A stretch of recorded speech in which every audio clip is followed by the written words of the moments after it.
Você vai ver agora mais uma viagem do Rally de Produtividade, Safra 2021-22.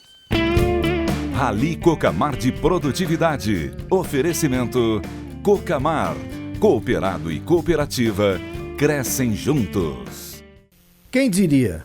O estado do Paraná, um dos mais importantes produtores de alimentos do país, ainda está desbravando novas fronteiras para a moderna agricultura de grãos. É o que se pode observar no extremo noroeste, uma região onde até pouco tempo os canaviais e mandiocais dividiam espaço com extensas áreas degradadas.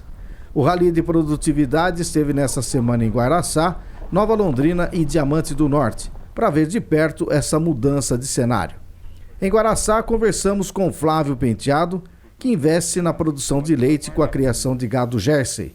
Produz também feno, inclusive para exportação. Com o auxílio e orientação técnica da Cooperativa Cocamar de Nova Londrina e atraídos pela nova oportunidade que a região oferece, Flávio, junto com seu irmão João, está se preparando para plantar soja com 2 estruturas de irrigação numa parceria com o proprietário das terras. Já vem estudando há alguns anos, né, essa possibilidade de entrar no meio de produzir soja. Já tem algum histórico de irrigação há mais de 12 anos que a gente trabalha com forragem, né?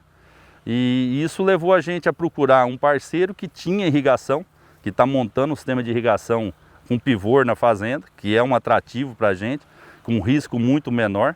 A gente procurou orientação na Cocamar, claro, né? Um pessoal que vem dando uma assistência muito boa para a gente. E com o pivô a gente acredita sim, que a produção será bem melhor, né? E o risco menor, né? O extremo noroeste sempre foi, o pessoal tinha um preconceito muito grande, né? Hoje a diversificação do noroeste do Paraná, hoje tem mais de 10 atividades no noroeste do Paraná agrícola. Terras mais baratas, água com uma abundância, então você tendo um projeto correto, você tendo as ortogas corretas para trabalhar, né, legalmente, você tem uma oportunidade muito grande de produção no noroeste. Então aqui é o lugar de investir. A irrigação parece ser uma tendência no extremo noroeste. De Guaraçá, a equipe do Rally seguiu para Diamante do Norte para ver a produção de 80 alqueires de soja irrigada por um pivô central. A produtividade dessa área, que sofreu menos com a seca e já está em colheita, é de 120 sacas por alqueire. Como comparação, a média da região está sendo de 20 sacas por alqueire. William é o engenheiro agrônomo da cooperativa que dá assistência a essa propriedade e também em outras da região. Ele fala da importância de um pivô central em épocas como a de crise hídrica, como essa que estamos passando. É uma alternativa muito viável para o produtor que quer investir e ter rentabilidade sem ter dor de cabeça, sem ter grandes preocupações, né? Então é um cenário que você consegue colocar alta produtividade, colocar alto investimento e saber que aquele investimento você vai ter um retorno viável daquilo. Então eu acredito sim que para a nossa região, contando ainda mais com o grande número de rios que nós temos, de água disponível, então o futuro para o nosso produtor aqui da região. William lembra também que mesmo com a irrigação, a lavoura sofreu com a longa estiagem. A grande questão do pivô é que a gente consegue mudar apenas o volume milimétrico de chuva na propriedade, mas a umidade do ar relativa ela se mantém ainda muito forte, é muito quente. As temperaturas que a gente sofreu são temperaturas muito altas, né? Então por esse motivo acabou impactando muito, principalmente na formação de florada, principalmente no enchimento de grãos. Então isso acabou acarretando numa diminuição da produtividade, mas de forma geral ainda os resultados comparativos com uma área de sequeiro ainda foram bem melhores, né? O investimento em pivô central é alto, mas com a segurança de uma boa produtividade ele se paga em pouco tempo. O produtor vai pagar esse investimento em cerca de 3 anos, basicamente isso em anos normais com produtividades tanto no soja quanto no milho também. A gente compara a produtividade desse ano, um ano de difícil chuvas, né? Onde no pivô a gente está tendo médias aí de 120 sacas por alqueire nessa área. Em comparativos em áreas sequeiras, a gente está tirando 20 sacas por alqueire apenas. Ainda em Diamante do Norte, visitamos o produtor Luiz Noboro, que é agrônomo e um dos pioneiros no plantio de soja na região. Com muito profissionalismo, ele faz a rotação de soja e mandioca e mesmo tendo enfrentado as mesmas adversidades climáticas dos demais, tem previsão de colher entre 100 e 120 sacas por alqueire em média, ou seja, igual à lavoura irrigada que visitamos há pouco. Com suas boas práticas, entre elas a formação de palhada, Noboro consegue manter a temperatura da terra em níveis suportáveis para as plantas e reter a umidade no solo. Luiz trabalha muito o perfil de solo e conduz seu negócio com toda a tecnologia disponível. Antes de finalizar essa reportagem, a gente veio aqui visitar o seu Luiz Noboro para falar sobre uma prática e provar que a soja cada vez mais vem avançando aqui na região do extremo noroeste do Paraná. Essa região que nós estamos aqui na década de 50 começou com o café. Depois veio o pasto, depois veio a mandioca, depois veio a cana e agora voltou a ter mandioca com a soja, numa rotação de culturas. São Luís, por que o senhor optou em fazer a rotação de cultura soja e mandioca? Para dar sustentabilidade financeira para o meu negócio.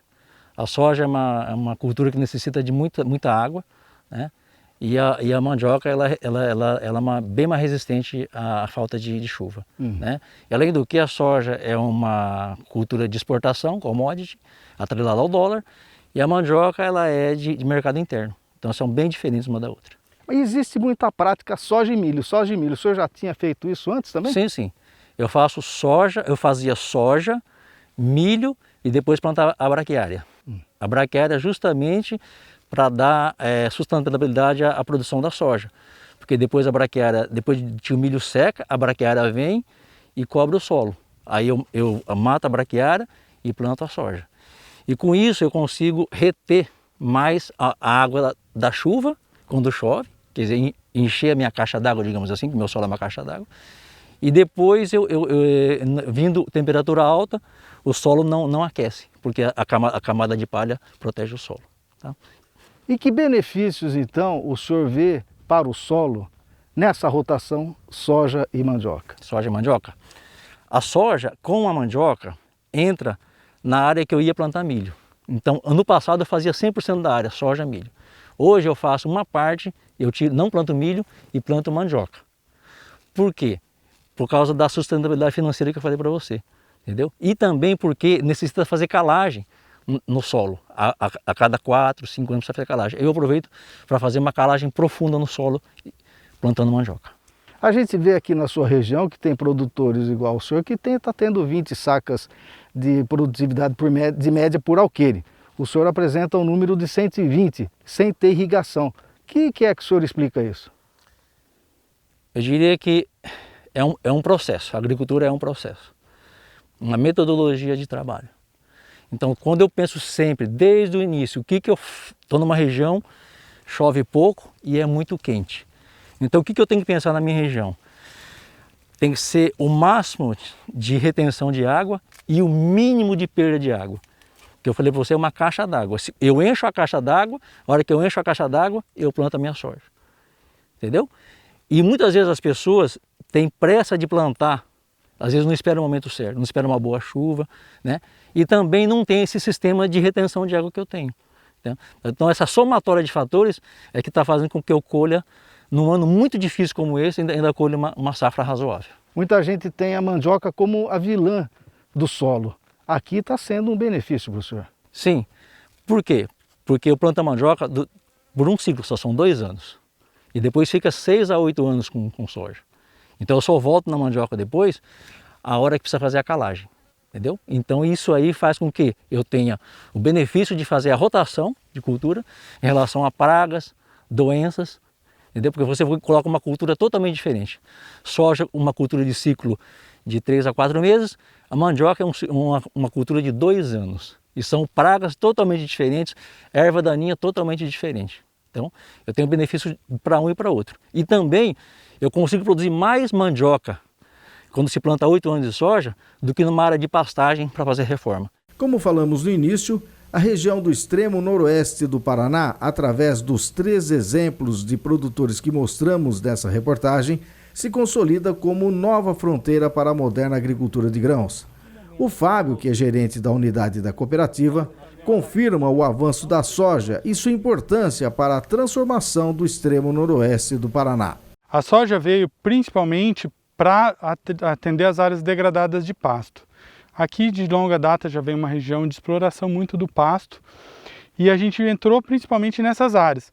Mas aqui, chegando aqui, a gente identificou outras possibilidades de negócio, tanto renovação de cana, como renovação de áreas de mandioca, onde a gente faz a integração com mandioca e faz as renovações das áreas, trazendo rentabilidade para o produtor. Então, mostra as várias possibilidades que o produtor tem e o produtor está buscando no grão mais rentabilidade ainda.